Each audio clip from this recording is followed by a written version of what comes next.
Hello, welcome to Podcasting's Praxis. I'm David. I'm here with James. Hello. And Jamie. Hello. You can tell Jamie's being fancy. He didn't answer with or eat, so he's clearly up in his game for this. Oh, I got me me professional podcaster pants on. No tie, notably. No top of any kind, for that matter. I mean, it'd be wrong to besmirch the brand, wouldn't it? We're going to talk about some spy films today. Bit of kind of behind the scenes, we had planned on doing a James Bond episode for months and months. And do you want me to do the timeline? Go for it. Yeah. Get the fucking timeline. I said we should do a Bond episode when the fucking Love Boat film comes out, and then they delayed it like 6 times, and then we kept. I was like, well, we're just gonna have to do it anyway, and then we'll watch No Time to fucking whatever it is, No Time to Die, if and when it ever comes out, and we'll just do a Bond episode about the others. And then we got wind that Alice was planning a Bond podcast, and so I said we better get this Bond episode out the door, otherwise we're going to look like dicks who were just jumping on the latest bandwagon. And then a year passed, and we were talking about, well, we'll do one about secret agents, and then we'll notably leave Bond out and say we're doing a special episode just about Bond. And so here we are, do the secret agents like 8 months after we fucking initially decided to do it. And fuck knows, we're going to do a Bond episode at some point, but we've decided to take a special effort not to make it look like we're just jumping on the back of like other people's podcasts. So yes. Look forward to that, because it's going to be a fucking mess. Yeah, and also do listen to another better podcast, which is Kill James Bond. Yeah, so we purposely won't be talking about fucking Bond films or anything like that going through this. We just picked a kind of smattering of films that kind of fit the genre. And I think we'll probably kick off with the Bourne films.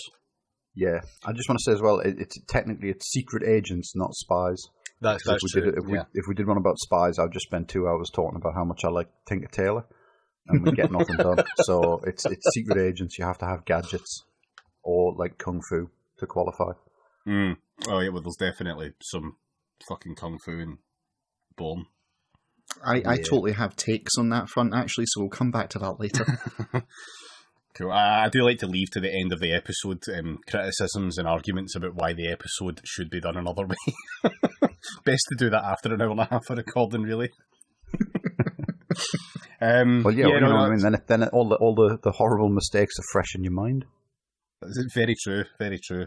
From start to finish, every time. Yeah, right, so I'd never seen a Bourne film until yesterday when I watched the first one.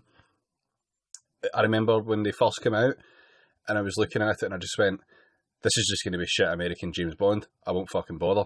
And then I never went back to kind of fix that. The first film was fucking... What is the film trying to be? I love the idea of you going back to try and fix that. Like, you're just going to like burst into the production company and just start like demanding to change the film. You know what I mean? Who's this Matt Damon prick? Like, get someone who can emote. I'm just picturing David like kicking open the door, grabbing the editor by the lapels and screaming, "What does this film want to be? What is your artistic vision?" And just a guy looking very confused at him and going, I don't understand, mate. When was this? What? Are you sure? Are you sure it's not? I don't understand, mate. What's an artistic vision? Like, the film's a fucking mess of it. It's been years since I've seen it, but I remember not being hugely impressed by the first one. No, it's like, it doesn't know what it's trying to be. I get why, to some degree, right? Because it came out in 2002, so at least an element of that is post 9/11, if not all of it, in production. Yep. So that definitely makes it a kind of weird and gritty thing, although it really surprisingly manages to shy away from any sort of commentary around that, which I found kind of oddly nice. And then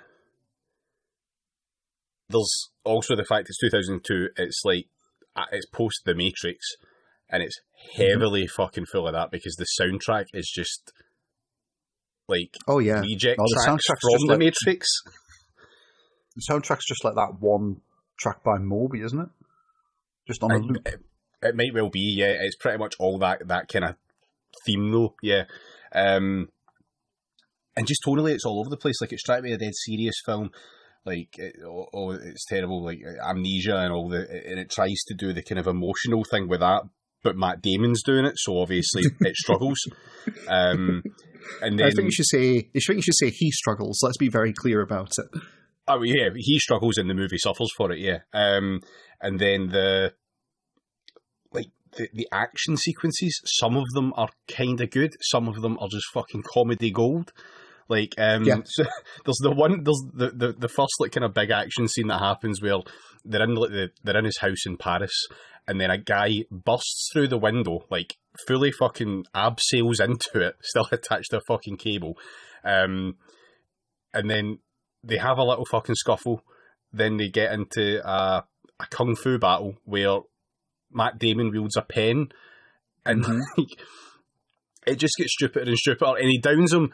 But the bit that fucking got me was after it, when him and, I cannot fucking remember her name for the life of me, are having an argument about the guy who's lying on the floor dying. He then gets up and, like, comedy gets up, like, just fucking appears, like, straight vertical in the fucking view. And just, they just turn around and look at him, and he looks at them, and then he just kind of stoats out, I can only describe it as stoating out the window. Just straight through the fucking glass, walks right through it, and just tips himself right over the fucking balcony ledge. Yeah, it's great. Like, I really like the shot in the middle of that where the guy pulls his like little special forces knife. Yeah, you know, it's got like a little curvy blade, hasn't it? So you know it's special forces. And then Bourne's got like a pen off the desk, and you see him just like tactically flick the cap off the pen. Yeah, it's like it definitely feels like they had two different consultants for choreography for a lot of this. And one of them was like, all right, so clearly we're doing a comedy here, Jackie Chan style sort of thing. And so they've got like little flourishes like that just to kind of go, haha, yeah, I see that. And then the other one is like, okay, so it's no holds barred, take no prisoners, gritty fight to the death with shaky cam. Yeah, and like, one of the guys went on to do the work for the rest of the Matrix films, and the other guy went on to do the work for Johnny English. Nice. Yes. Yeah, there's not that much shaky cam in the first one, is there? Because it's not Paul Greengrass.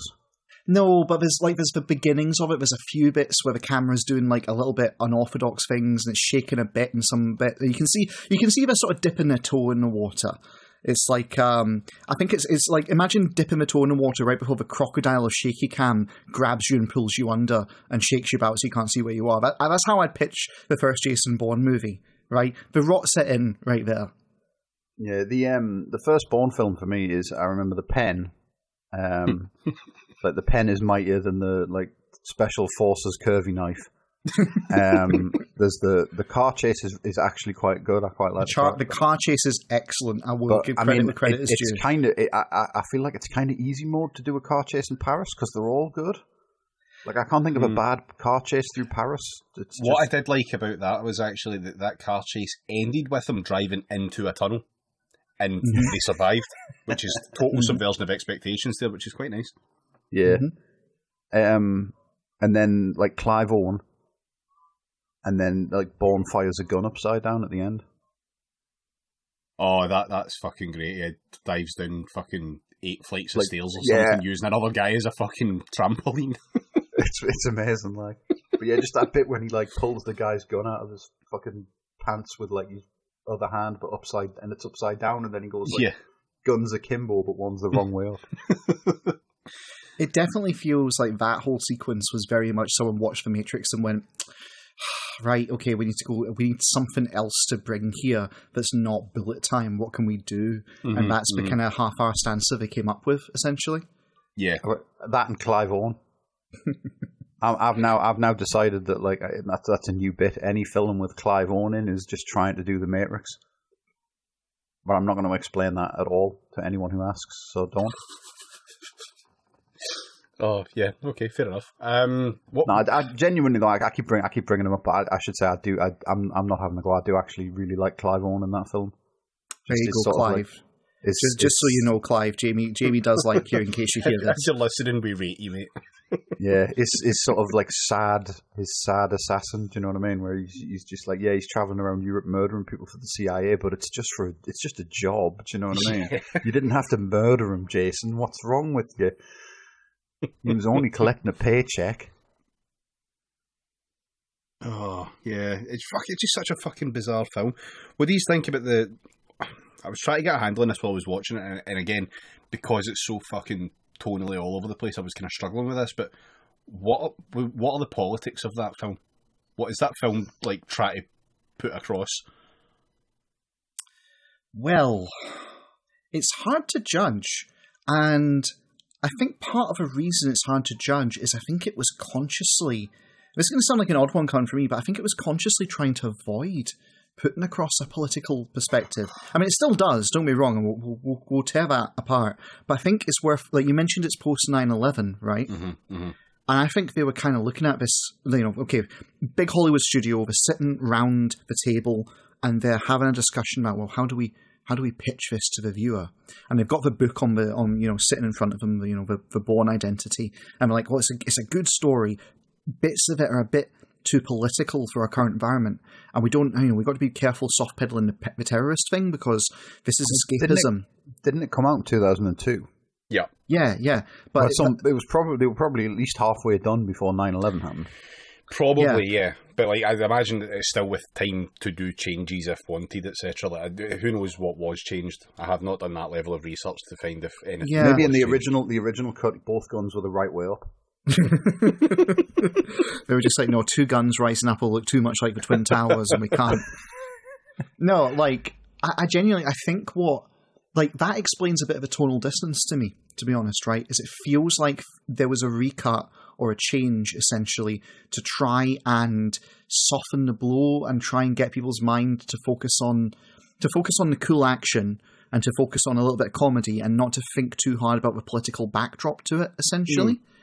That honestly, I get that feeling from the first Bourne film. God, the name's even similar. Honestly, right, actually, off topic a second, do you think one of the reasons that they picked up the Bourne books to do this with is like, oh, Bourne sounds a bit like Bond? Do you think that was part of it? I think it was probably happy coincidence. Got the same initials, so they were like, we can reuse the job lot of monogrammed hankies that MGM had made for Sean Connery. Nice. See, when you mentioned the two guns look like the Twin Towers there as well, that reminded me of the people kicking off about the second Lord of the Rings film back in the day. Oh yes, yeah. God, the early 2000s were a time to be alive, weren't they? Fuck. I know. But that actually... Tolkien hated America that much. And this trilogy is dedicated to the brave fighters of Mujahideen.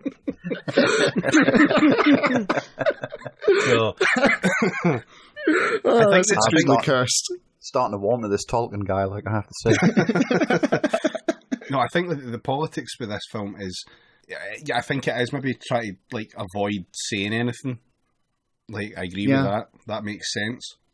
But what it does say is see if you set this film 20 years before, but it was all the Soviets. Yeah, it would make so much sense for Americans making that film, because you've got the KGB, and they're working on secret programs, and when it doesn't go right at the end, then one of the guys above the other one just assassinates him because he's disappointed and he's let down the fucking organisation in the motherland, etc. Mm-hmm. That all makes total thematic sense, but when you put it as the CIA and it's Americans making a film about the CIA, it feels a bit weird. I'm not saying it's bad, but it feels a bit weird. They made a TV spin-off of this in the last couple of years. I did not know that. It's straight to Amazon Prime. And it's in that the whole fucking Treadstone thing is revealed to have been created by the KGB during the Cold War. Fuck's sake. Laced it in real time. Great. Obviously, right. So I think I can actually contextualize the real political subtext, which is I think it's important to understand that I don't think they intended politics in this. I think they were actually actively trying not to do politics, but there nevertheless is a political subtext, right? Mm-hmm. And I think the way to understand it is it's shaped by libertarian fears of government overreach, essentially, and the idea that you can't trust government, which is a very American thing. And I think those anxieties were sharp, but they were also kind of unconscious with the whole expansion of the American police and security apparatus under George W. Bush, whose presidency it was at the time. And I think that and fears about it definitely shaped in. Even when they were doing the pre-production, right, it was well known that the conservative war hawks were coming into office with Bush winning and with the campaigning, etc. And that's what they were very much aiming for. And those things had always been there. Like, you go back to, the 1990s, and there's like a drumbeat of like, a lot of libertarians saying, oh, big government is bad, and conservatives were picking up that rhetoric and starting to move with it. And I think it's those anxieties find their expression in this as a perfect synthesis, going, the government can't be trusted. They've got the security apparatus has run amok and is doing shit like assassinating their own citizens and all. And I think that's the kind of thing that it comes to, which makes it weirdly schizophrenic, because I think they hadn't quite. I think it was like a dual-minded thing of like, we've got to have American patriotism. We don't want to be political, but also the subtext of all of this is about, big shadow government distrust kind of stuff. And I think that's where the start of Jason Bourne finds itself. Now, cut forward just to what Jamie said there, I'm not at all surprised that they're now reframing it as being a Soviet thing, because they're reorientating themselves to be an anti-left, anti-Soviet thing for the culture war, essentially. It's the same reason you've got like Stranger Things and other high-profile shows have done a very explicitly anti-Soviet kind of arc, like Chernobyl got a big billion and all the rest of it. Now, I think it's a very conscious effort to try and make people go, oh, you think these left-wing policies are good? Well, they're communism. I remember the communists, right? And so to be able to kind of try and tie those threads in, I think is very much in line with the American kind of derangement of our times right now. Yeah, it's remember the boogeyman, but without them actually being held to account by the boogeyman. Yeah. Yeah. Yeah, but I mean, the thing is, if you go like, oh, well, remember the Soviets and all their secret, like, super spy things to try and get Matt Damon to kill Americans, the problem with that is that everyone thinks killing Americans is good, so... I know, right? They have lost the culture war on this. But the first Bourne film, I definitely feel it's about distrust of government, essentially, at its root. And it comes from myths, which were kind of always part of American culture. I just had like an image there of like a bunch of like American cops sat around watching like the Bourne film and going like, yeah, that's right, you should kill Americans. Anyway, so I think there's a definite like thread running through like all the Bourne films of, can you imagine how difficult it must be to be like a CIA super assassin? He can do kung fu and he can kill a man with a tactical gas leak, but he must be very sad at the end of the day. Do you know what I mean? It's like it's kind of a lot like the Bourne films definitely peak with the second one for me. I don't know about that, but I definitely agree with you on the. There's a kind of propaganda which says, if you're doing terrible things, you must feel sad about it. That's the only way. And so we should feel pity for our troops as they go off and do all these sort of things which are awful. When in reality, as people know... War crimes are bad, but they also make the person committing the war crimes unhappy, so it's impossible to tell if they're good or not. Essentially, yeah. It's like I'm reminded of a joke which I think it was Frankie Boyle said, which is the worst part about being invaded by America is 10 years later when they come back to make a documentary about how invading you made their soldiers sad. Essentially, yeah. And so this is like this is the similar kind of thing. You've got to maintain the myth that it makes you sad and broken. And I do actually like. It's kind of funny because I did like the scene where Matt Damon he's talking to the woman who, again, I don't remember her name, but in my case it's been years. How he's in a diner with her and she's trying to ask him about who he is, and he's like, I don't know, but I do know that I've clocked that there's 3 entrances to this place, and like he does all the tactical kind of I am ready to go at any moment kind of stuff, and rattles that off to her. Yeah, and it's like that's very much highlighting. It's the schizophrenia of it. It's like, isn't it so fucking cool? And but it's also sad that he has to be this person. So yeah, rich vein of that shit running through it. Yeah, but the can't believe the CIA conditioned someone to be such a fucking weapon.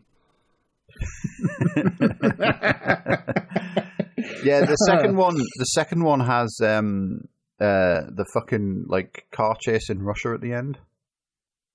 I don't remember it. I don't remember the second one much. He steals a taxi and he gets chased through Moscow by like 100 police. And then oh wait, it's coming back. at the end, like he staggers away from this taxi that looks like it. You know that bit in Father Ted when they've got the car and he tries to bang the dent out of it and he ends up just fucking like totaling the entire. It just looks like that. He's just fucked this taxi completely. Also, they have Carl Urban as like the Russian Clive Owen in that one, and anything with Carl Urban is generally good. So you know, you just ruined me for the rest of this episode, Jamie, because now I'm picturing Jason Bourne, but it's Father Dougal is Jason Bourne, that actor, the same personality as Father Dougal, doing all the Jason Bourne things, but not really understanding why, and that kind of fits in my head. Yeah, that works. Oh, okay. Right. What other films did we even fucking have here? I forget now. What's the next one up, Jamie? It would be Jack Ryan, The Many Faces of Jack Ryan. Oh my god. Right, so there's Alec Baldwin's Jack Ryan, which is the first one on the submarine thing with Sean Connery. Hunt for Red October. Oh yes. Yeah, okay, I've seen that one. Yeah. Okay, which is one of the only good ones. Let's like nail that down out the gate, right? It's also I imagine one of Sean Connery's like happiest on-set experiences, since there's literally only one woman in the film for 30 seconds at the start. It checks out, yeah. Also because he gets to play someone other than Scottish for once. Yeah, I mean it's a good film because it's like it's height of the Cold War stuff, isn't it? So it's not like, oh, we'll just go to this foreign country and then like fuck up like a bunch of like bystanders, but feel sad about it afterwards. Yeah, it doesn't have to work hard to sell its premise, basically. And I think that makes it cohere together because you've got your tight environment, you've got the politics of a nuclear submarine and all the rest of it. You've got your two big major powers. It manages to be, and this is going to sound weird, it manages to be a little bit apolitical because a large focus. No, it does because it's very much Tom. It's a very Tom Clancy thing. But it's the less political side of Tom Clancy where he's just really into the hardware. Do you know what I mean? Yeah. Like Jack Ryan has a conversation with some like guy who's like a professor of submarines at fucking like name a fancy American college for me. Brown. Right. Yeah, he's a professor of submarines at Brown. And like he's shown him photographs of this like Russian submarine that they've taken covertly, and he's like, "What are these weird tubes on the side?" And they're debating whether or not you could, or indeed would want to launch an ICBM horizontally and stuff. And it's Tom Clancy as the sort of like Miltech nerd, where he's like, "Oh, but then like, what if you stripped everything out of the helicopter and just put loads of like bins full of petrol in it? Could it fly? How much further could it fly before it drops Jack Ryan into the fucking Pacific Ocean?" So I'm going to like a little bit of a handbrake turn here, but we will get back to it. So I'm going to confess here that as a kid, like we're talking ages 9 upwards, I read from, my dad had like a whole collection of paperback books that he spent a lot of time out in remote locations with no telly or anything, so all he had to do was read. And so he had all the Tom Clancy's, the Tom Clancy's, Tom Clancy, that's a very different thing, isn't it? Oh, fantastic! That's would genuinely watch that Amazon series, like absolutely. Gerard Butler just cutting about South America, punching like fucking Venezuelans. Do you know what I mean? It still works. So clear and present danger. I mean, it would be incredibly cheap to make as well because they wouldn't need to like hire anyone. They'd just follow Gerard Butler on a South American holiday, and it would like just film itself. You know what I mean? Amazon, call us. We've got all the great ideas. Anyway, so as a kid, I was reading Tom Clancy, and I was in it for that particular reason, just for the hardware porn and all the rest of it, because that's where he kind of cut his teeth. But also, he doesn't just go, oh, look at this really cool knife kind of thing, right? Like a kind of shit, paperback QVC sort of stuff. What he does, and all of his imitators don't do, is he does the theoretical side of things, like you just said there, of like, oh, we need petrol to this location. If we strip out everything from the helicopter, how much can it carry? And he actually did the research, at least early on. And so what he was essentially doing was he was writing a very specialist version of sci-fi, right? Because hard sci-fi, what makes that run is lots of theoretical questions about like orbits and other shit. Like Arthur C. Clarke cut his teeth doing that. And I honestly think Tom Clancy read a lot of Arthur C. Clarke and then essentially did the same thing but with military hardware and questions about that, rather than with like hard physics and the advancement of the human race and any of that kind of. You're absolutely spot on, because Tom Clancy like does ask like big theoretical questions, like what if America was a real country? Genuinely not sure if you're actually agreeing with Jamie, but I mean, he does like. I honestly think that's what got his text off the ground, but that doesn't always carry through. What's interesting is that in the early films, that seems to be more of a thing, which makes it more compelling, because essentially the film backgrounds the political drama and just takes it as granted, like it's USA versus the Soviets. And then for The Hunt for Red October, it's all about the tech, and it's all about the interpersonal kind of dramas, if you will, and the persons involved in it. And it's all kind of that is the focus.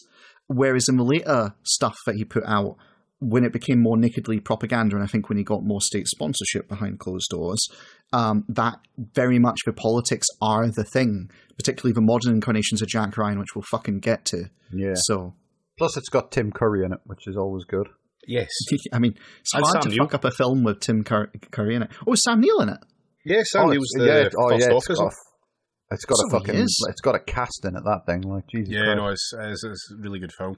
Yeah, no, I get what you mean. Like, yeah, it's not doing like big, grand fucking. This is making a point politics. It's just some people who really like boats, just having a jape on a submarine. You know what I mean? It's kind of just a wee jolly under the sea. What was the? They're not harming anyone down there. You know what I mean? And that's the whole point of the film, that they're not harming anyone whilst they're down there. So there's another Jack Ryan one that you made me watch that I can't even fucking remember the name of. That's how good it was. There's Alec Baldwin's Jack Ryan, and then there's Tom Clancy's Harrison Ford's Jack Ryan. Yeah, I haven't watched any of them. Which is Patriot Games, which I haven't seen since the 90s. But it has Sean Bean as an IRA guy, doesn't it? Yeah, it does. It's a film in the 90s, and it's an American film made in the 90s featuring the IRA. There's a potential for some fucking incredible accent work in that film. Do you know what I mean? I might have to go back and revisit that. I will say for the record, I remember it. It's got one of the best Sean Bean deaths of any film ever. But other than that, there's not a lot to really hugely recommend it. It's very much, actually, you know what? I'm going to Google this right now. There was another film that came out, right, called Ronin, and I want to know if that was before or after that film. It's after. Is it after? I think so, yeah. But yeah, as an aside, what do we think was the best IRA terrorist accent in the entire 90s? I actually liked Ronin. It had Sean Bean in it as well, by the way, and he doesn't die in it. Blows my mind. Yeah, and that might be what elevates it to true art. Ronin's really good. And is it Natasha McElhone? Yeah, I think so. Like doing the really, her and someone else doing like really broad. It's her accent. It's her accent I was thinking of when I said Ronin. I think it works in an entertaining and pleasing way that's absolutely nothing like it should be. There's also Brad Pitt in The Devil's Own, I think. I can't remember that one at all. And then you're getting up into the real pro tiers. There's Tommy Lee Jones in Blown Away. Oh god, that's and the absolute S tier with with gold star performance is Richard Gere in The Jackal, which is just fucking incredible. Do you know what I mean? We're going to remake Day of the Jackal. It's like, okay, Richard Gere's going to be the good guy, right? He's an IRA terrorist, and he's doing the accent, and it's fucking that film is so unbelievably shite. It's fucking incredible, But yeah, it was like, I don't know what, I think it was just the end of the Cold War, and writers in Hollywood were just like, well, we need what's the new politics that we put in a film to make it seem relevant, and it was the IRA. It was just like, well, that's a tough issue, isn't it? Because on the one hand, up the rah, but on the other hand, we kind of like the British, so that's we'll put that in every film. But yeah, I mean, Tommy Lee Jones in Blown Away that's a fucking film and a half. Where just every bomb is basically Mousetrap. What if Mousetrap with Semtex? Pretty much. Fucking incredible, like. But anyway, back on topic. There was 2 Harrison Ford ones. Yeah, there was. There's Patriot Games and Clear and Present Danger. I remember there's a car bomb on the royal family or something in Patriot Games, I think. Clear and Present Danger, I remember there's a bit where there's a scene with they're training like a sniper or something out in the desert, and he's like there's 2 guys in lawn chairs like looking for him with binoculars while he keeps pinging a target next to them. And when they finally give up, like trying to spot him, they've got some guy out. Got some guy out in the grass, like finding like where he had his McDonald's at dinner time and stuff. And then when he stands up, he's like literally like right in front of them. And it's like, yeah, that seems plausible. Do you know what I mean? Like he's the fucking predator. Yeah, strangely silent rifles when they fire shots. You know, just like, in the middle, just lying in like 2-inch high grass, eating a fucking Big Mac without anyone noticing. You know what I mean? Your camouflage is just that good. It's a tactical Big Mac, and it's just like covered in fucking like grass. You know what I mean? So they can't see it. Just fucking, and then so the Harrison Ford ones are all right, I guess. Yeah, they're okay. Like if I remember correctly, on Clear and Present Danger, there's a huge. Right, let me check I've got this right because I might be mixing it up. Is this the one where there's a whole thing where essentially Harrison Ford realizes that the office across from him, he's found a file in a system that proves they've been doing wrongdoing? The tactical printer scene where the guy, like the hacker gets in. Yeah, so this scene is genuinely like novel, I guess. Like I'm impressed by it. But basically, he hacks into this other guy's thing by getting his login and discovers that his enemy in the office has indeed signed off on illegal activity, right?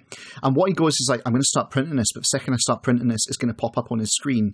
So he immediately picks up the phone and calls him and just starts talking about inane bullshit while he's running it off in the background. And the guy notices, and then they sprint for the printer together, and Harrison Ford gets it. The guy starts deleting the files. Yeah, and it's like he's printing them, but he runs into his office with like what he's managed to print, and the guy gives him a speech about how like it's better than that. Harrison Ford like goes for him and says, "I've got you. This is illegal activity." Then the guy turns around, opens his safe, and pulls out a basically pre-written pardon from the president, more or less, or something like this. It's like a get out of jail free card, and he goes, "I've got this. Do you have one?" And it just totally deflates Harrison Ford in it. I might be mixing it up with something else, but I seem to remember the guy's answer is like he starts lecturing him on how like the important thing to remember at a congressional hearing or whatever is the phrase "I have no recollection of that incident" or something like that. I think he says that, but I think he also pulls out the letter that excuses him, if I recall. This was years ago I saw this, right? So. Oh yeah, we did a lot of research for this fucking episode. Like, you know, we only had like 8 months to prepare. So yeah, standard practice. Now this is listen. I'm sorry. Keith won't post about himself, right? Yeah, that's very true. Yeah.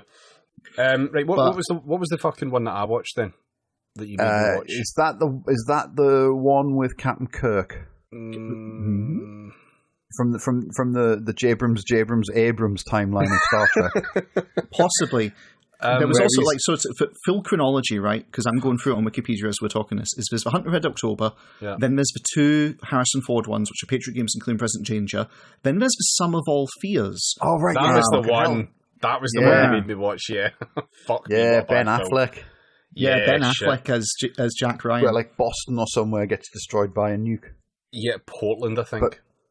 But his wife is in the hospital just at the very end, like because like there's the different sort of like areas when a nuke goes off. Obviously, like you get completely incinerated, like in Terminator 2, if you're standing like right next to it.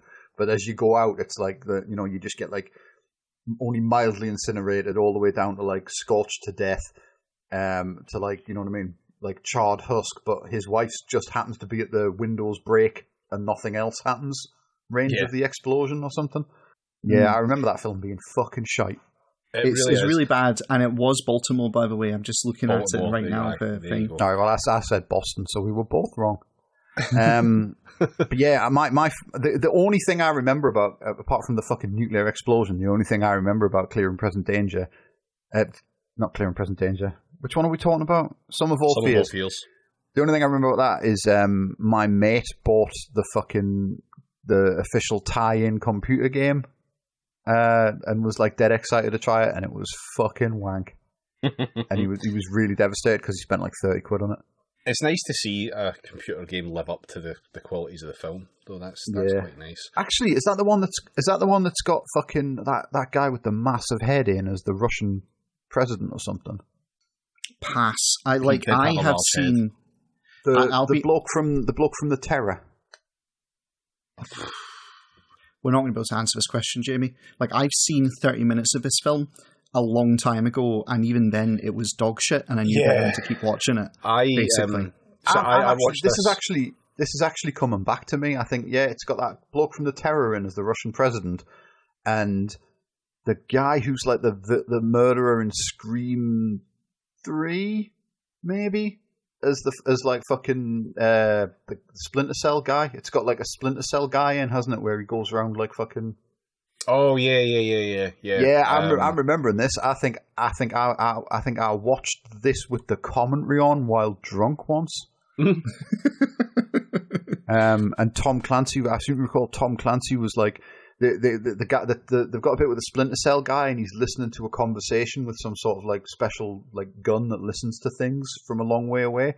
And Tom Clancy was like talking the director's ear off about how you can't actually do that in real life. Do you know what I mean? They had to make that up for the film. And then being really impressed that because the guy that plays the Russian president like is, I think, Irish, but he learned Russian, like he learned his lines in Russian for the film, and everyone on the commentary was like, "Oh, that's really good!" Like, you know, I've never seen an actor before. Well, no, it's like fair credit where it's due. I hear that it's very hard to learn Russian phonetically, apparently, and deliver it convincingly. So fair play to him, I guess. Oh, I'm not undermining his like fucking ability or anything. The guy's a really good actor. I really liked him in Tinker Tailor. As someone who's been trying to learn Russian on and off for the last few months, like, that language is a motherfucker. I'm right. We're veering into Jamie talking about Tinker Tailor sort of territory, so let's pull back. Obviously, fucking, if you were doing the commentary for that film, I mean, what else are you going to talk about? You're certainly not going to talk about fucking like Ben Affleck, are you? Fuck no. No, Jesus. I mean, that film was very much predicating itself on part of the US gets nuked, and it wasn't very good. Like that whole scene, it took like half very the fucking good. film for that to happen. Yeah, and it's not very good. No, it's not really very good at all. Like I watched this with my partner, and she actively like doesn't really take a lot to do with any of the prep work I do for the podcast, and she definitely never will again after I exposed her to that fucking film. Jesus Christ! Like she tuned out 45 minutes in. She could not. You be made her arsed watch with it that, anymore. and now you're not allowed to do podcasts anymore. Pretty much. Yeah, David is recording under the stairs right now, quietly, hoping he won't arouse her. Out in his car. Explains the audio quality. No, it's a work call, pet. Oh fuck! Yeah, no, it was just such a fucking bad film, and like, I don't even fucking begin to know what the politics of that film was supposed to be saying. Something about how actually intelligence agencies need to be listened to more, or something. I mean, what year was it? I've just fucking closed for Wikipedia, unfortunately. Didn't anyone remember? Oh, I can't remember. 2003, I'm going to guess. Some of all fears. Well done. It was 2002. I said 2003, so we're both wrong. I thought you... All right. Clearly the problem is I just don't listen to Jamie. That's what I'm getting from the past two incidents. Yeah, I mean, I wouldn't listen to me either, to be honest. Like, do you know what I mean? Yeah, so that was 2002 was a bumper year for fucking like dipshit spies, then, wasn't it? I think all of this stuff was just really badly. Like, they got 9/11 did mental games to America. We all know this. This is well established. Anyone who thinks that America was like a totally normal country after 9/11 for at least the next decade is definitely on something. I mean, it wasn't really a total normal country before. Yeah, exactly, right? It's, you know, it definitely traumatized them and it fucked up their art quite badly. And I don't mean to call this stuff art exactly, but it does roll downhill into it, right? And yeah, I mean, what we're saying is for anyone born after 9/11 or who was like a baby at the time, it's like the fucking, do you know what I mean? It was genuinely like just the entire world went fucking insane, didn't it? It was just so. Remember Freedom Fries? Oh yeah, no, that was the whole thing.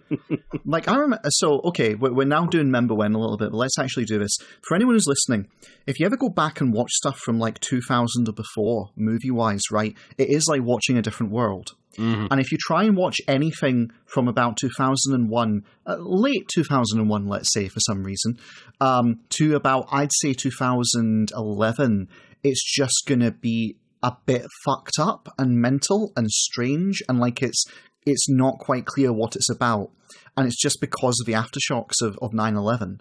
And basically I think stuff that entire decade, more or less, with a couple of noticeable exceptions, I think is mostly forgettable. And the stuff that you can actually watch from that decade is because it's completely and utterly removed in every way possible from like, you know, anything that could be hit by 9/11. Yeah, I'm going to refer everyone back to Star Trek for this. Watch Voyager or Deep Space Nine, and then watch Enterprise. Guess which one of them happened post 9/11? Yeah. What about the geopolitical implications of Freddy Got Fingered? But anyway, yeah. So like you get like fucking. Do you know what I mean? The Ben Affleck version of Jack Ryan. And then I think after that, you've got the timeline open. After that, it's the fucking Jack Ryan, Shadow Recruit. Yeah, that's the one with fucking Jim from Captain The Office. No, that's the one after. Not. Oh, is it not? Or is it another film? This is the Abrams. This is Chris. Yeah, this is Chris Pine, Kevin Costner, and Keira Knightley. Yeah, it's fairly baffling because it's like the first. I think the first three is boss is James Earl Jones. And then it's Morgan Freeman in Sum of All Fears. And then fucking Kevin Costner. That's a huge like step down in quality, that like. Yeah, but I mean the whole series was basically fucking. But yeah, like, Shadow Recruit is like it's like Jack Ryan's origin story. It's where he gets like bitten by a radioactive war crime.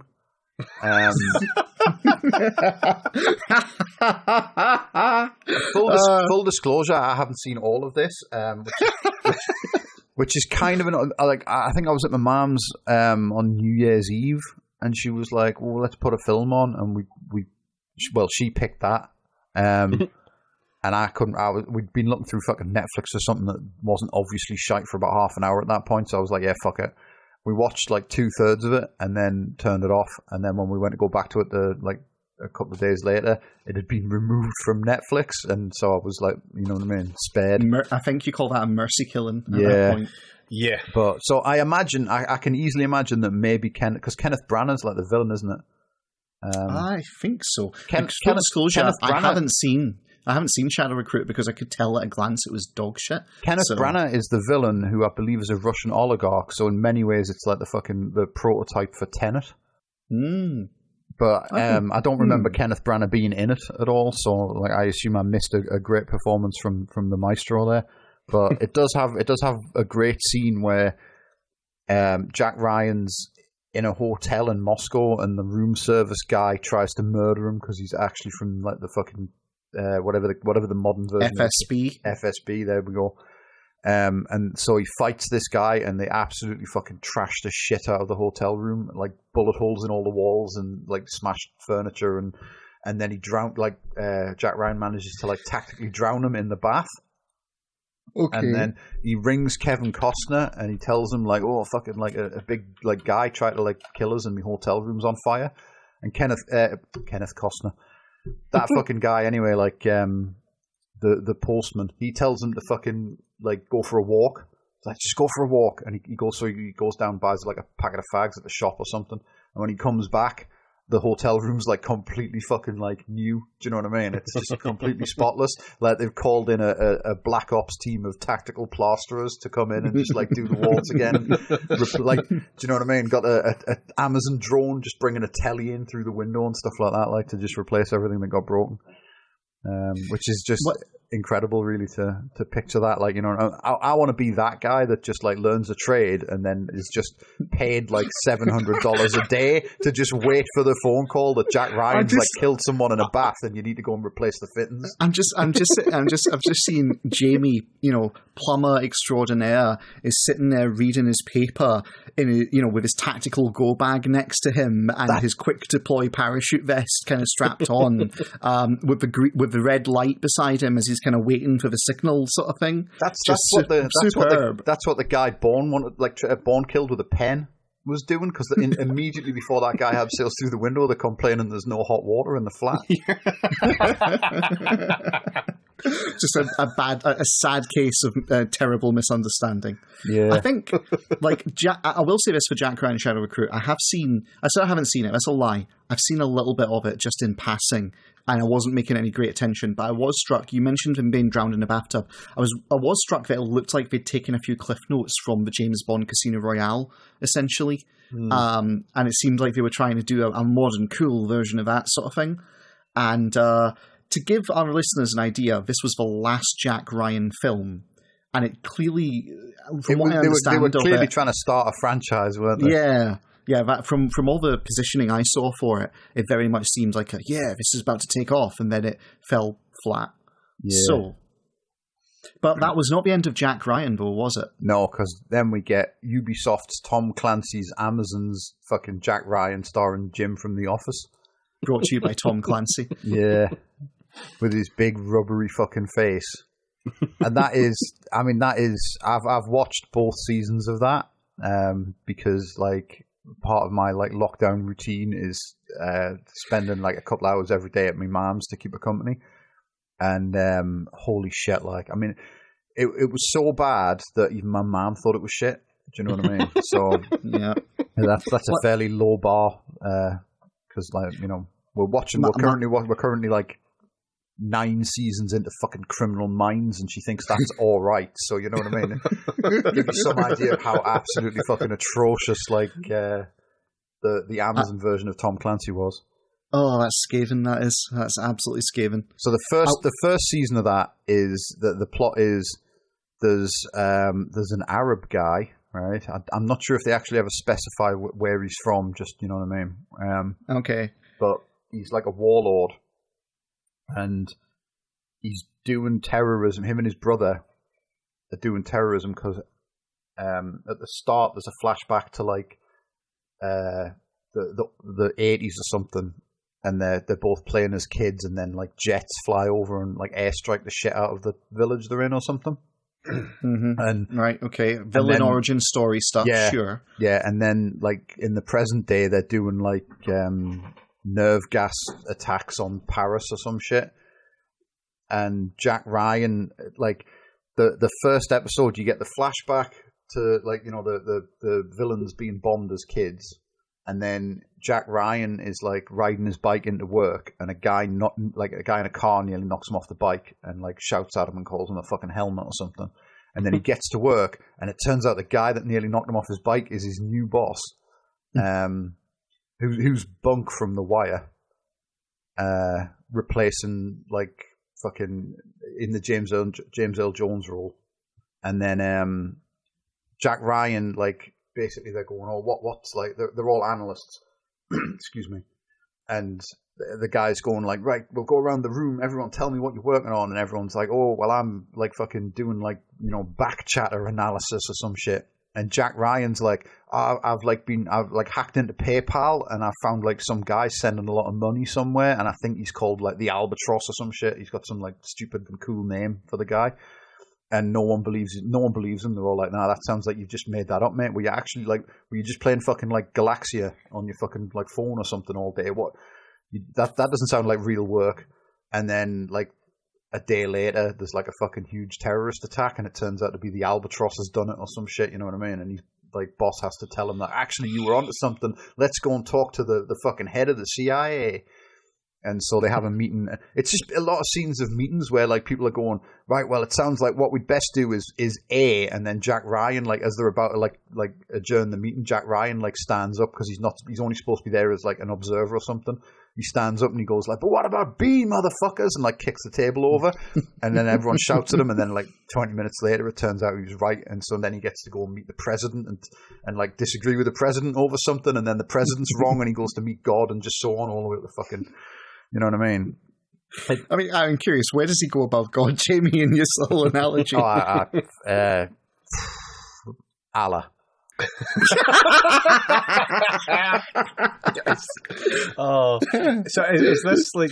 Isn't that a bit of a fucking trope though? Yeah, like, absolutely. I mean, it is literally. Totally. Why don't you just listen to the lowly intelligence analyst? Please, just listen to all cliches. Like, it's so fucking bad. But the standout scene for me is they've got a B plot where the warlord's wife is left in his like warlord compound in the desert somewhere. Oh no! And you see where this is going. And his lieutenant is in charge, like while he's away.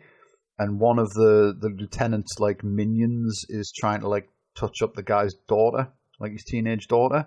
So the mother flees with the kids, and only gets away with the daughter or something. The son's like left behind, and then she's like being pursued by the fucking henchmen.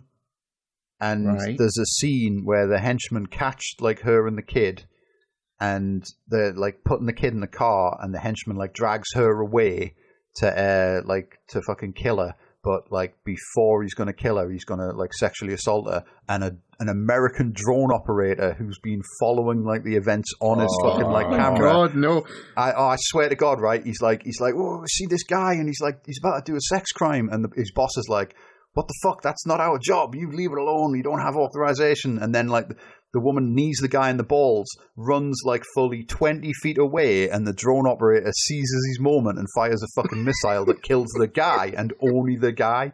Do you know what I mean? Like, just tactically drone strikes to interrupt a fucking like an assault. Do you know what I mean? It's like, it's the most insanely naked propaganda I think I've ever seen. Like, do you know what I mean? Holy shit, right? I said I thought I see where this is going. I did not fucking see that coming. That is a masterclass. That's a round of applause. Holy God. It's so absolute. Because the thing is, they've been setting this character up as well. This sad boy who flies the drone. Do you know what I mean? It's like, oh, I had to kill a guy, and then I watched these kids playing football the day after, and they didn't know he was dead. And it's like, well, you know what I mean? It's like that fuck. I know we keep referencing Deshair Zone on this podcast, but it's like that one of his where he's like, if you're in the army, just like walk out. They don't make you bomb weddings in prison. Do you know what I mean? It's like, and then I think at the end, the sad drone boy takes all of his life savings and goes to whatever country it is, and he gives all the money to the family of the guy he like killed and feels sad about, so that they like and apologizes to them or something.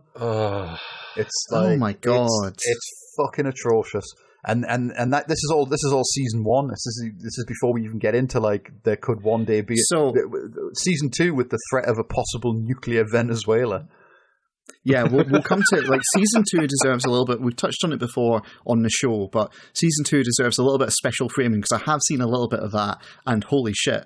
But I think I want to pull us back a little. It's important to chart the trajectory here because I think round about the time between Clear and Present Danger and Sum of All Fears and Jack Ryan Shadow Recruit, that's when something funny happened to the Tom Clancy series, and it became a vehicle for outright, not just heavily in favour of, but just outright naked propaganda. I think Rob's possibly mentioned this before. I don't know if he mentioned it on the podcast or not, but I remember Rob telling me that like Tom Clancy sold like his name, like, you know what I mean, and the rights to all of his work to Ubisoft, didn't he? So it's like, well, no, it's not quite as simple as that. So I'm gonna explain some things. Basically, Tom Clancy, as his health declined, he started getting basically people in co-writing with him and ghostwriting. And today there's still Tom Clancy books being produced under his brand, but they're brought to you by and then an author name sort of thing. It's worth noticing, right? I specifically picked out that time because Jack Ryan Shadow Recruit, that was released in 2014, okay? And it was released in January 17. Tom Clancy, meanwhile, died in 2013. Okay? And I think this is the point where there's any semblance of having to give a shit essentially went completely out the window, and it became naked propaganda. Because I'm pretty sure this is when the intelligence services and the propaganda services of the Pentagon started really pumping resources into the Tom Clancy stuff and doing the support for it. I don't think it's as simple as Ubisoft. It's just that the Tom Clancy brand, if you will, they gave Ubisoft the licensing rights for the games, but the larger thing, it is receiving. I think the rights they've got is like they can just literally do whatever they want as long as it's related to it. So they basically have people writing new, like Ubisoft have people writing new Jack Ryan novels, but they just like, as long as they tag it as a Division novel or something like that. I'm not sure. Like I think so, but I think I think there's still novels being produced for that aren't through that. In 2008, the French video game developer Ubisoft purchased the use of Clancy's name for an undisclosed sum. It has been used in conjunction with video games and related products such as movies and books. You're right. Yeah, basically. So yeah, they got that from him, but I don't think they're the only ones who have rights to it, essentially. I think they've got the use of his name. If I was Tom Clancy and I was like at death's door, I would genuinely like sell my rights to 6 different people without telling them. Like about, you know what I mean? Die happy in the knowledge that I'd caused like a load of shit. So would this be like your nan with the credit card in the bank? Yeah, pretty much like, yeah. Do you know what I mean? Yeah. But yeah, so like this is where it kind of goes off the rails, and I think that's when, like, essentially it made the jump, it made the transition. It's 2008. Does anyone remember Jim from The Office's fucking like YouTube funny news show that he did? Was that the thing he was doing over lockdown? Possibly. Yeah, I remember being aware of it, but not like watching it. There's that guy. Is it Cody Johnson does some more news on YouTube, where he does like a sort of like a daily show, but not shit kind of thing, where he just like rails about how like fucked like everything is. You know what I mean? Like, oh, here's like right. Here, you know, John Oliver sort of thing, but on YouTube, so it doesn't have to like temper it for networks or whatever.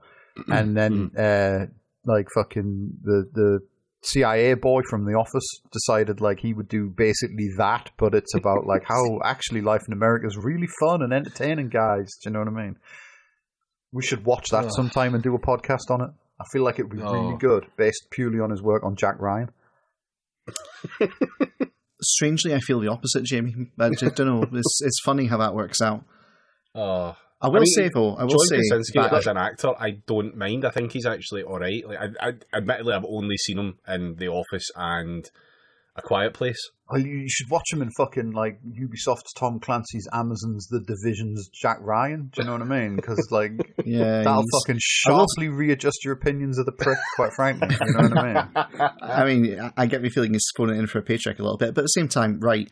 I think he genuinely works for the CIA. It's like where I am on him. Do you know what I mean? Well, it's the Keir Starmer thing. Like, even if he doesn't know he's employed by intelligence services to do the bidding, he is. I will say, the existence of the series is slightly redeemed for me, if only by the massive, wonderful crossover that exists between people cutting up The Office and cutting up Jack Ryan together, and putting out little trailers as a result of it.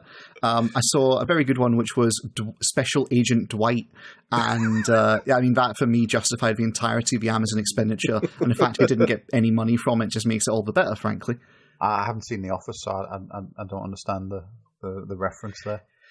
Do you know, I'm not surprised by that, Jamie. I don't know how to describe it, but psychically in my soul, I knew you hadn't seen The Office. Well, I mean, I watched like 10 minutes of it, because people were like, oh, you've got to see The Office, it's great. So I watched like 10 minutes of the English version of The Office and was like, this is the worst thing I've ever seen. Beast. And then we've done an American version, and like my knowledge of American versions of British comedies combined with what the British version was like, I just thought, no, I think I'll pass. The Office is the only example I can think of where that normal formula doesn't work. Like, it's reversed, basically. I mean, that entirely would make sense because the original was so fucking bad. Like Ricky Gervais, I mean, it was Ricky Gervais just isn't funny. Do you know what I mean? I don't understand not. where people got this like idea that he's like a comedy genius from. It's the funniest thing he's ever done was that interview with what's his name? Oh fucking hell! Was it Gary Shandling? Drawing a blank here, Jim. I don't know the interview. Ricky Gervais had like, because he was like, oh, he's such a big star. Oh, the BBC don't know what to do with him. He's so fucking like cool. And so Ricky Gervais off the back of like The Office and Extras. It's like, right, well, I'm gonna do stand up because he really wants to be a stand up despite not being fucking funny. But then he was also going to tour like the world interviewing his comedy heroes in their homes. Yes. And I think it was Gary Shandling, and he went to Gary Shandling's house, and Gary Shandling just absolutely fucking rinsed him. Like it was so like you can just it's that, like, you know what I mean. If you freeze frame it at any point, you can see his heart breaking. It's like it's just so fucking good. Like, and then, like, you know what I mean. They just like that. I just, as far as I know, they just stopped making that after that because it was just like, well, how do you follow that? Do you know what I mean? Well, I tell you how we follow it. We go back to Ricky Gervais's Jack Ryan season 2. So how did season 2 of Venezuela go, Jamie? Oh well, it's like they've got like some guy like in charge of Venezuela, and he came up from the streets and he did the socialism, and so he must be stopped because he's secretly like there's like Russian fucking cargo ships delivering like centrifuges or some shit, and they've got like they've got death camps in the jungle and everything. Yep. So they do the whole clear and present danger thing where they like send in a special forces team. Like Jack Ryan's like, can you send in like a team? And they fucking for some reason they have like a bunch of scenes where like some like Navy SEAL guy is recruiting some like former Marine who's now fixing boats in like Miami or something. And it's like it's putting together a heist crew, and you've got to have that one guy who comes back for one last job despite being out the game. It's like, I'm sure if they needed like I think he's the fucking like the boat driver guy, you know what I mean? He's like they needed a Captain Pugwash for the team or something, and so they want this guy. And it's like, I'm sure you could. I mean, like I don't want to disparage like all the fine boat captains of the world, you know what I mean? Like, shout out to those lads that got the sideways boat in the Suez.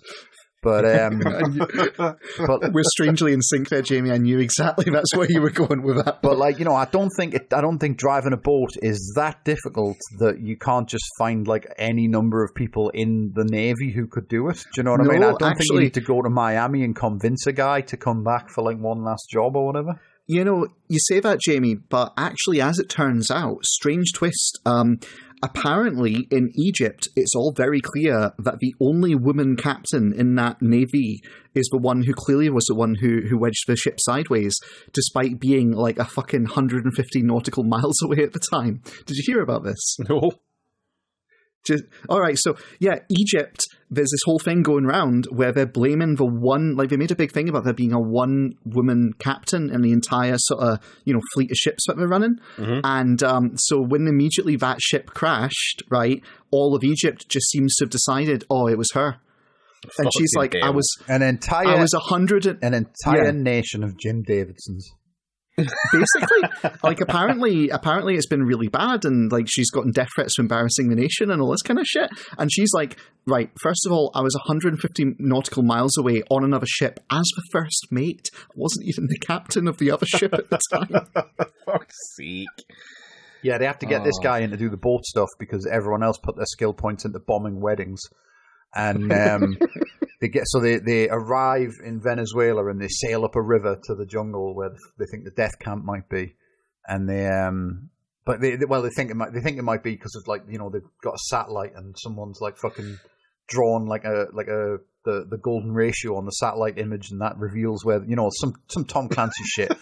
And so they get there and the special forces guys are like, stay with the boat, fucking Pugwash or whatever his call sign is. And so he's staying with the boat, and they all like go off, and then they get into a firefight, and he gets like presumably startled by the gunfire and goes off to look for them. And so they get back to the boat, and he's not there, and there's like the whole Venezuelan like fucking army's chasing them, so they just get in the boat and leave, revealing that like they didn't even need to bring him. And so then they have to mount like a rescue operation because like he's lost in the Venezuelan jungle, and I shit you not, a small child steals his gun, and like, you know what I mean. So he's just wandering around the jungle like lost, trying to make friends with like parrots or some shit. You know what I mean? And they have to they have to get like the adult squad to go and fucking collect him. And it's just like I can really see why they had to convince this one guy to come back. He's a true fucking professional. Do you know what I mean? Linchpin of the operation, clearly. Yeah, I mean, it doesn't sound that amiss when we consider what fucking operations into Venezuela have been recently. So, I mean, yeah, that's true. Like, yeah, I'd completely forgotten about all of that. It's been a year. Jesus Christ, it's been a year. It's been a year since the old piss on a gradient photo. What a fucking day that was like. But yeah, so anyway, at the end, I think Jack Ryan like goes into the jungle and rescues the fucking like idiot man-child who's like wandering around trying to work out which frogs are safe to lick or whatever. You know what I mean? At a cost of presumably at a cost of like billions to the taxpayer. And they get him back, and then he personally threatens the Venezuelan president or something, and then they organize a coup. And like democracy triumphs, I think, at the end. Just CIA things. Yeah, just CIA things, you know. The girl with the dragon tattoos in it. All right, okay. As I suspect. Which one? The one from the major motion film with Daniel Craig in it? No, the one from the one from the original like Swedish version. Oh, okay. All right, okay. She's in it as that's the other thing. The first series, Jack Ryan's at like a fucking dinner party because he used to be on Wall Street. Because there's no end to the likable facets of this character. He used to be a Wall Street guy before he joined the CIA.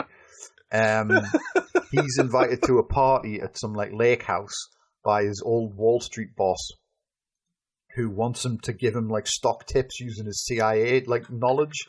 Do you know what I mean? Like, are you going to do a coup? Is Raytheon going to go up? All this sort of shit.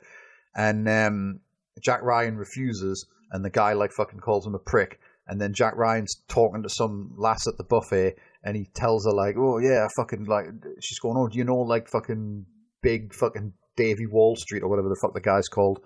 And he's like, "Oh, I know him, but he's a fucking helmet." And then she's like, "He's me dad." And Jack Ryan's like, "Oh, I meant like, you know, one of the good helmets, like what protects our brave soldiers from gunfire or some shit." And then the CIA need him urgently because like Bunk from The Wire wants him to fucking get on a helicopter to like the desert in a foreign country or some shit. You know what I mean? And personally help him interrogate like terrorists, because only he understands the PayPal horse shit from the start of the show. And so they apparently haven't issued Jack Ryan with a cell phone in like 2016 or whatever. So the only way to retrieve him from this party at a lake house, which is presumably accessible by road, is to send the Coast Guard to pick him up in a fucking helicopter. So the Coast Guard just land in the middle of this party and just like storm up and go, "We need Jack Ryan urgently." And obviously, like the woman he's talking to gets like really excited at the idea that he's like a really big wheel down at the Coast Guard factory. Do you know what I mean? And then like she works in a hospital because she's like the woman that would later marry in the books or whatever. You know, she's like from the hospital that gets nuked in the Ben Affleck one. And then she just happens to like be working on a sample of some virus that turns out to be the one the terrorists are using. And so like there's a whole thing where they're dating, and like she thinks he works at like fucking, do you know what I mean, at like coverstory.com or some like fucking, you know what I mean, elaborate ruse that the CIA have established. But then she gets called into a meeting with the CIA to discuss the bioweapon, and he's there, and like, and then they have like a big falling out. But then they patch it all up in it, and like, you know, it's like, oh yeah, they're together forever because they both like helped fight the virus thing. And then in season 2, she's just absent and no one mentions it. And instead, he hooks up with the girl with the dragon tattoo, who I think I was going to describe as like a Swedish special forces woman, but I think she might actually be meant to be German, because the Swedish woman was German. the Venezuelans have hired that dude who can like take his face off from Game of Thrones. You know the one I mean? You know, fucking Game of Thrones, where he plays Nicolas Cage in Game of Thrones, and he like keeps taking his face off to fucking murder people. Yeah, you know who I mean? Yeah. He's like the greatest fucking like soul like secret agent the fucking the Germans have ever like trained or something, and he's like going around murdering people on behalf of Venezuela. And Jack Ryan has to like fight him at some point. So it's nakedly into propaganda. I actually looked up Jack Ryan character on Wikipedia. Can I read you a little bit of background for this? Because this is just the most fucked up. Please do. Okay. Ryan was born in 1950 to an Irish Catholic family in Baltimore, Maryland. So it's his home city got nuked, just to add extra pathos, right? I'll skip forward a bit, right?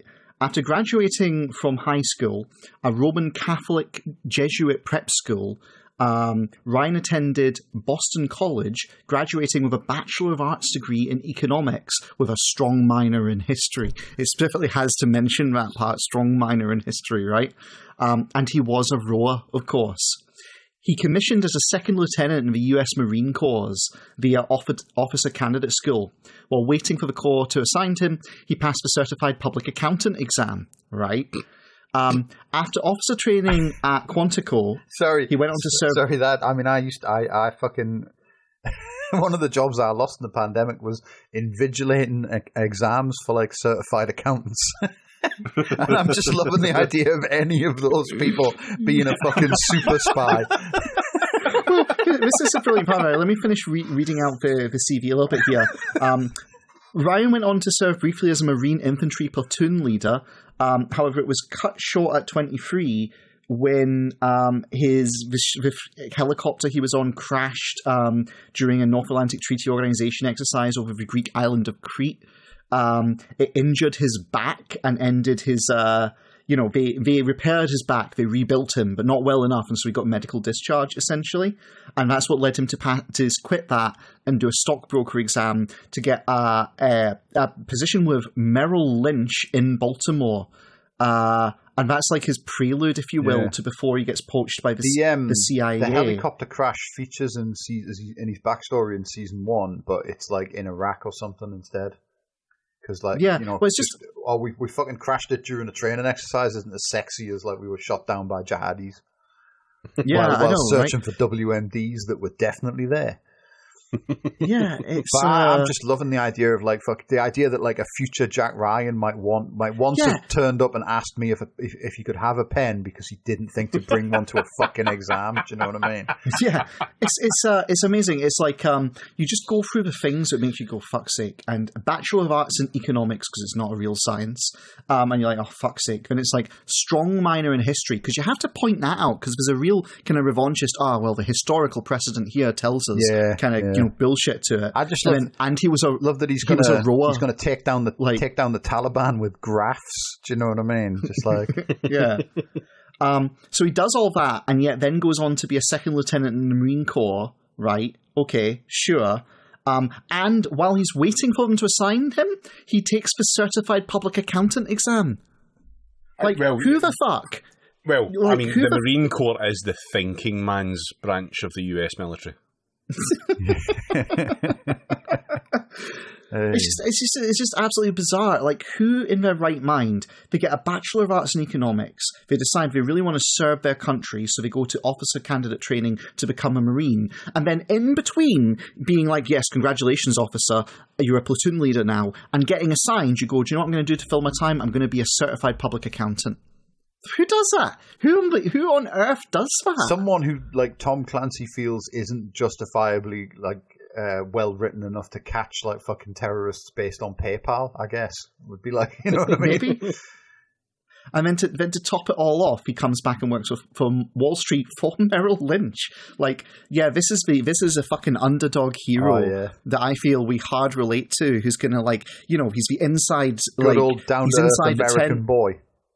Yeah, but he's a maverick and he's clearly got an outsider's perspective because his family's Irish Catholic or something. Yeah. Just amazing stuff. But anyway, in the end, they triumph and, like, Venezuelan, like, nuclear socialism is vanquished. And the people rise up. The people rise up and, like, righteously destroy the palace that the fucking socialist guy lives in. They're storming the palace to rescue a fucking rescue a guy or something, and Jack Ryan goes and like beats up Mike. I can't remember. I've fucking tuned the fuck out by the end of 2 seasons of that. I want to say Jack Ryan goes to personally beat up the president though. But I do feel that if you take Jason Bourne together with Jack Ryan and like lay them like overlapping each other side by side, you do see there is like a pattern here to the way these films kind of go and the political messaging that starts to develop in them. And I do feel it reaches its apotheosis in the second season of Jack Ryan. Yeah. Because I think, it's naked propaganda. And I guess the parallels I'd give you is like, essentially, Jason Bourne has strong fascist underpinnings, which I can justify if pressed, whereas the Jack Ryan kind of stuff is more about real strong kind of state power, if that makes sense. And so I'd predict what we are waiting to see is we're waiting to see some kind of secret agent bit that is basically the combination of state power plus fascism united together. Mm-hmm. So the question is, has that already been out? Can you think of like a spy-like film that could fit in that niche, where it's got the whole, we need a strong central character who, is like an Ubermensch, so to speak, who's able to cut through all the bureaucracy and all and get it done. Obviously, Jimmy Bond. Maybe a little bit. Yeah. I'm also. You're gonna laugh at me for this. I have a strong feeling that we're gonna get some really interesting stuff out of the fucking Black Widow Marvel film that's coming along. Oh. Have you seen the trailers for that shit? I've not seen any of that. No, I have been watching the fucking Falcon and the Winter Soldier though, and you're a braver man than I am. Fuck me, man. Yes. Jesus, that is just so fucking bad. Yeah. Anyway, we've got about 20 minutes left. Should we move on from fucking the Jack Ryans, the various Jack Ryans? Do you know what I mean? Yes, aye. So originally, I had planned to include Haywire, which is Steven Soderbergh's. Is that his name? Steven Soderbergh, yeah. Right. It's his like realistic take on Jason Bourne. Okay. I was gonna include that, but Gina Carano can get in the fucking bin. So we'll just we'll just skip over that and we'll move on to the final like franchise we want to talk about, which is Mission Impossible. Yes. Oh, oh my God! You've just reminded me that I watched that fucking Mission Impossible. Jesus. Yeah. those films are variable in quality. Yes, it definitely. I watched Mission Impossible 3, which I watched specifically because I remembered it's one that I fucking hated the first time, and on watching it again, I was right. Yeah, to give everyone the brief history of Mission Impossible, there's X seasons of the TV show in the 60s, which we're not going to talk about. No, because that was ages ago, and also we haven't done any research. But it does have Mr. Spock in, and one of the pilots from Airplane. But flash forward to the 90s, and they do the film. The first one is fucking hell, man. 1996 it was released. Yeah, I'm trying to think of the director. It's that fucking guy. It's Brian De Palma. Yeah. I remember that. Yeah. It's really good. Like, surprisingly so for a Hollywood reboot of an old TV series. It had no right to be as good as it is, but it is thunderously entertaining. It has Emilio Estevez in it for some reason. Yep. However briefly. And it's just great. I mean, obviously it's got the fucking as scenes go, it's imitated to an almost like Matrix-like level. The bit where Tom Cruise abseils down to that guy's computer and he can't like make any noise or touch the floor. Yeah. Yep. That just like people just like that entered the fucking like public consciousness so fucking like well. It's been imitated like as much as people leaning backwards during a gunfight in slow motion. Do you know what I mean? That was in every fucking comedy film for about 12 years. People just love to do the fucking Tom Cruise dangling on a wire, and Mission Impossible loves to do like Tom Cruise like high wire stunt stuff to an almost absurd degree as well. Well, also like let's be clear, Tom Cruise loves to do higher wire stunt stuff. He's notorious for this. Tom Cruise is by all accounts, like a bit of a fucking like weird prick in real life, but I absolutely have to hand to the guy that he knows how to make stunts entertaining. Do you know what I mean? Mission Impossible, the two absolute fucking standout moments in the first Mission Impossible for me are when fucking Leon, the professional, is fucking flying his helicopter at the end, and it's like attached to the, like, Tom Cruise attaches it to the fucking Eurostar, and it's going into the tunnel, and you're expecting a sort of like standard, and then the helicopter got pulled into the like side of the tunnel and crashed, and instead he flies the helicopter down the Channel Tunnel. That was just incredible to me. It was like, that's how, you know what I mean? Where you just go, well, you see, this is what everyone else would do, but instead we're going to do this because, like, fuck you, we're making this film and we can do what we want. Do you know what I mean? So yeah, he flies a helicopter down the Channel Tunnel. Why not? Do you know what I mean? Seems obvious in retrospect. And the bit where fucking Tom Cruise reveals to fucking hell, Angelina Jolie's dad. What you call him? Pass. Jon Voight. That's the one. The bit where fucking Tom Cruise is like wearing a rubber mask so he looks like Jon Voight, and the woman, like Jon Voight's like fucking girlfriend who's working with Tom Cruise, comes in and reveals, like, gives herself away as having been a double agent, and then Tom Cruise reveals himself, and Jon Voight comes in, and like he's asking Tom Cruise, when did you figure out my plan? And he says, like, because like earlier on in the film, he's got like a Bible that he's using to form coded messages, and he says, like, I figured it out, like, he's like, I figured it out before I met you in London, but after you stole the Bible from the Drake Hotel in Chicago. And Jon Voight goes, they stamped it, didn't they? Those damn Gideons. Which is just like an incredible fucking, like, do you know what I mean? Just an incredibly bizarre and like really good line to have in the middle of like a spy thriller, as far as I'm concerned. And then Mission Impossible. Sorry, go on. Well, before you go on, Mission Impossible, for anyone who's curious, I genuinely think it's worth looking up. It's dated, right? It's got some bits in it where you're like, all right, okay. But I still think it holds up today. I still think it's a pretty damn good spy film, all said and done. Do you guys agree with that? Yeah, definitely. Yeah. Mission Impossible 2 is not. Yeah. Part of John Woo's like Hollywood decline. Yep. Did he do any? I mean, I suppose Broken Arrow is all right, and obviously Face Off is a fucking stone cold masterpiece. But a lot of what John Woo did after he came to Hollywood is shite. Like, yeah, it's like, I don't know. To me, it feels like Mission Impossible 2 definitely it's the follow-on from Face Off, but it's like a joke isn't, in the same way as a joke isn't funny the second time it's told. It feels like the stuff he took the things that people liked in Face Off and he decided to play with them more in Mission Impossible 2, and it just doesn't work. Yeah. It doesn't land. I remember because he did go. Me and my mate weren't going to watch that because the trailer looked shit, and then another lad we know was like, "Oh no, it's great! Oh, I watched it. It's really good." So we sat and watched it one night, and it was shite. And then we kicked off with like the other lad, and he was like, "Oh, but what about the bit when he's on the bike and he does a fucking endo and hits that guy with a back wheel?" And we were like, "Oh no, you're right. Yeah, it's a fucking cinematic masterpiece, mate. Let's watch it again."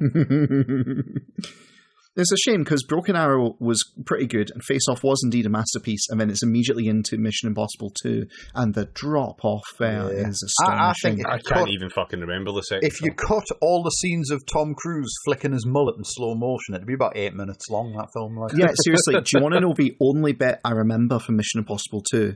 It's Tom Cruise like blowing open a door with flames, right? And then the camera cuts around and he's walking past the door. There's fire burning in the doorway and there's like a fucking dove flying by and it's in slow motion. And they set up all those individual elements just so that John Woo could have his indulgent bit where he frames like fucking, Tom Cruise with fire and like a flying dove and shit. It's so stupid. Although I will give it points for having Doug Ray Scott in, because more things should have Doug Ray Scott in. He's in many ways he's fucking Jared Butler's Wario. Yep. Okay. Yep. Do you know what I mean? Doug Ray Scott does a lot less films with hate crimes in them, in my experience. And then Mission Impossible 3, as David said, is. Fuck. I mean, I think it's all right, but I mean, I saw it like straight off the back of Mission Impossible 2. So. Yeah, I mean, I take this film as being like the start of it becoming the Tom Cruise ego vehicle. Like, Yeah. that really is where that kicks off, to the point where he resurrects in the film against all fucking reason. The entire plot of the film is around the MacGuffin, which you never find out what it does or what it's for. It's fucking bizarre, man. Like, it is. You don't make a fucking secret agent film and have a MacGuffin and not have it be like central to the core of the film. It is peak Jabrams, isn't it? Yeah. Well, no, I genuinely, I raised Ronin earlier because I knew we were going to be talking about Mission Impossible, right? In Ronin, the central thing is they've got this mysterious case that they're all fighting over, and you never find out what's in the case, and that's like a good kind of part of it. Right? Thoroughly recommend it, by the way. It's Ving Rhames' laundry from Pulp Fiction. Well, maybe. But I mean, you can do that, and you can play it, and you can make that work. Yeah, if you do that exactly, purposely. right? But this just kind of fucking goes, also, there's a thing here, and we need to do things for the thing. Do not ask about the thing. Yeah, the rabbit's foot. Don't they call it the rabbit's foot or something equally inane? Yeah, it's the rabbit's foot, yeah. In like, so the parallel is like in Ronin, which is a properly good kind of like spy film in my view. They're all like, they're after this MacGuffin because they're paid contractors, and it's just like, there's a case, you will collect this case, you won't open it, and they're asking questions about it. Well, what size is it? How heavy is it? Just for transporting it. And the thing is, everyone wants to know what the case is. What actually is this thing? Why is it so important that people are fighting and murdering each other over it, and what's in it? And it's set up as like a thing that it seems like it's the mystery, and the film does a twist, which I won't spoil, essentially, right? In Mission Impossible 3, it has none of that nuance, right? And it's just, it might as well be, okay, we need someone from to fight over a MacGuffin. All right, well, we can't call it a MacGuffin. It's got to be something people would want, like something that's important. Rabbit's foot? Yeah, fucking rabbit's foot, let's go. And that's it. There's no the people don't even act curiously around it, to my recollection. Is that right, guys? Yeah, pretty much. It's very weird. It's very, very, like, half-arsed, essentially. It's basically, we need a MacGuffin to drive the plot, but we're not going to let the mystery of the MacGuffin actually drive the plot. I do quite like Philip Seymour Hoffman in that film, though. I can see it. I would have genuinely loved to see him do more action films. I have got some bad news for you, mate. Yeah, well, that's what I said, would have. Oh, dear. Yeah. I mean, fuck, I can't even remember, like, any other Mission Impossible films past that point. And I can only remember 3 specifically because I watched it for this. But then, like, until the last one that came out, was it like Fallout or 4 is sort of okay, but it's just that's Ghost Protocol, right? Protocol, yeah. It's just needlessly convoluted. Like, there's a bit where he's like swinging around the outside of the fucking like really tall building in Dubai. Mm-hmm. And then, like, he chases the fucking villain's henchman into a sandstorm. And in the middle of, like, the car chase, like, thing, they get into a fist fight. And he pulls, like, the guy's face, and a bit of it comes off, and it's revealed to be the actual villain disguised as his own henchman. And it's like, well, why? Like, do you know what I mean? It's like, completely baffling. And then the fifth one, I watched the fifth one, and I couldn't remember a single thing about it. It just fell out of my mind. Second credits roll. That's Rogue Nation, isn't it? And then I watched six. It was the first Christopher McQuarrie one. I remember that much. I watched 6, not really expecting too much from it, and it's like somehow a fucking like one of the best action films I've ever seen. And I was like, how is this the same director as 5? But maybe I just wasn't paying attention. So I went back and watched 5 again, and I was like, no, it's just a staggering like gulf in quality between the two of them. Do you know my working theory on that? I think honestly, he sat down and took a long, hard look at 5 and was like, "What did I do wrong here?" And then actually delivered on it in 6, which is incredibly rare. I mean, in a director, to be honest. Quite possibly, but also I think there's a lot of like stuff in 6 that seems to be like a callback to like earlier installments in the series. Oh yeah, that would. And so I think for 6 they were just told, like, they were like, right, we're doing the 6th one. It's the final one. Do what you fucking want. And the pair of them, like McQuarrie and Tom Cruise, just went and pushed the boat out, like, just and did all the fucking like insane stunt work they wanted. And then it was just a runaway success. I can easily imagine it made like more than twice as much money as any other film since the first one, probably.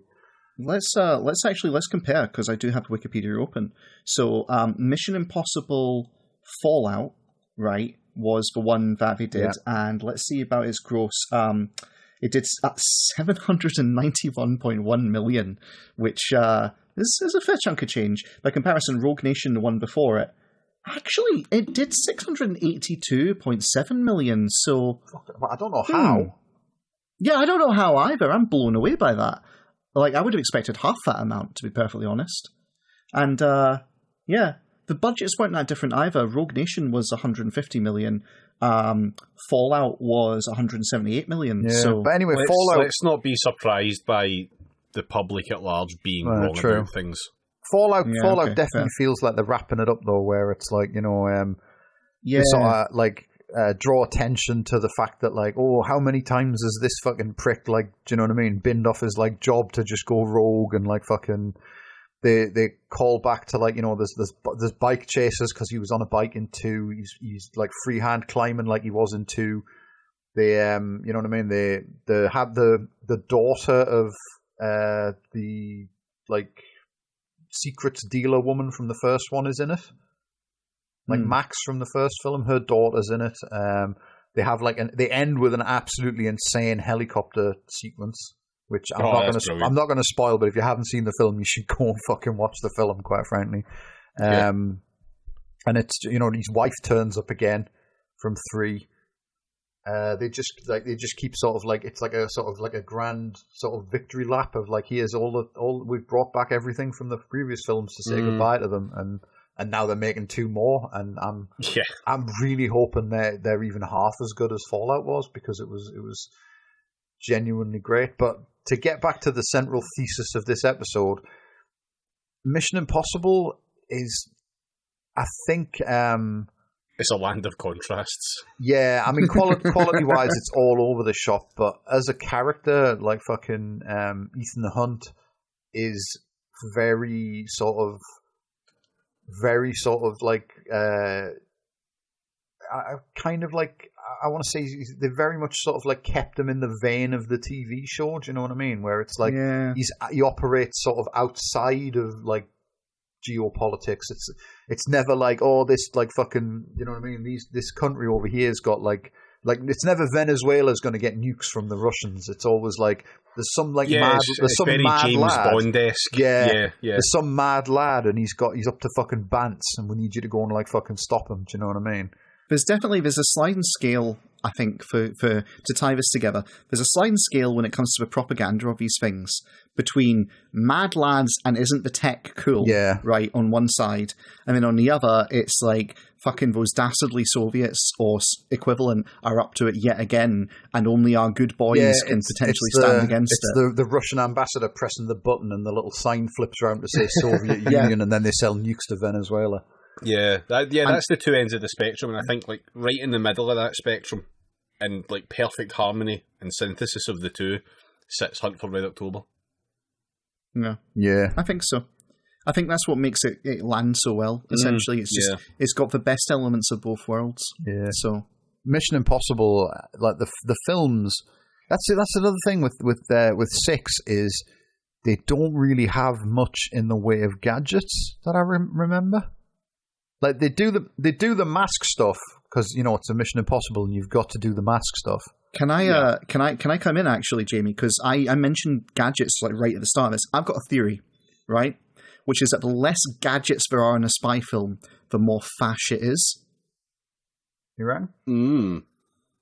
Like that, I know it's a total rule of thumb, and I'm sure there's contradictions out there, but that's been my experience. James Bond is like all fucking gadgets. Do you know what I mean? And he's fash as fuck, like. There's a special case for Bond, which I guess if you want to hear about, you're going to have to tune in when we do our future episode in 2024. Yeah, when we do our fucking Bond episode, and you're just desperately trying to like get an actual theory about Bond as we're talking about whatever the fuck it is we're going to be. I'm not going to spoil it, like, do you know what I mean? Everyone will have to tune. You'll be talking about the car jumping the fucking river with the Yeehaw sheriff in the back of it, and I'll be like, but the fascist narrative. You wish. Do you know what I mean? Everyone who's like looking forward to our hot takes on Bond, tune in to get really mad at us when we do that, like fucking hell. But Yeah, Mission Impossible. I think the Mission Impossible films, the more gadgets they have, the less good the film is. Like you think they so? always have the fucking masks, right? Because they're like a fixture of Mission Impossible. Yeah. Is that, like, someone pulls their face off and it's actually like fucking Nick Cage underneath. But like the first one, gadget wise, they only really have the chewing gum, don't they? Yeah, the two halves of a chewing gum you put together and turn into an explosive. No. They've got fuck all gadgets in 3, and it's shit. Do they have? I thought they had gadgets. Unless you count an improvised defibrillator as a gadget. Which Okay. I don't. Oh yeah, I forgot about that. He licks a wall socket, doesn't he? Like, you know what I mean? Yeah, to cure his arrhythmia from the massive cocaine he was doing. Right, yeah, 3 doesn't. Right, 3 maybe not then. Yeah.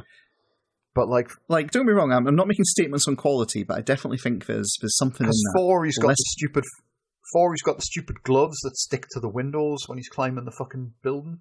Oh yeah. And 5, I want to say they've got. The 5's the one. There's actually one good scene in 5 where they're breaking into the Kremlin, and they're going down the corridor with the big fucking projector screen that's like projecting the wall behind, like the corridor behind them in 3D. So the guy at the desk at the Sure. there's one guy Right. guarding the corridor, and they're using like a little fucking like radar dish bleepy thing to make it sound like there's a water dripping behind him. And then when he turns around to investigate, they like set up this big projector that it's got like an arm on, and it tracks his eyes to make sure the projection lines up with what he should be seeing. And they just like every time he looks away, they like pick it up and move it a couple of feet down the corridor. It's a really good scene. But I think like there's a lot to be said because it has like there are clear limits to the gadget's technology. Like it has to track the guy's eye. It breaks down when 2 people, like more than one person, turns up because it obviously can't project like for all their different eyes.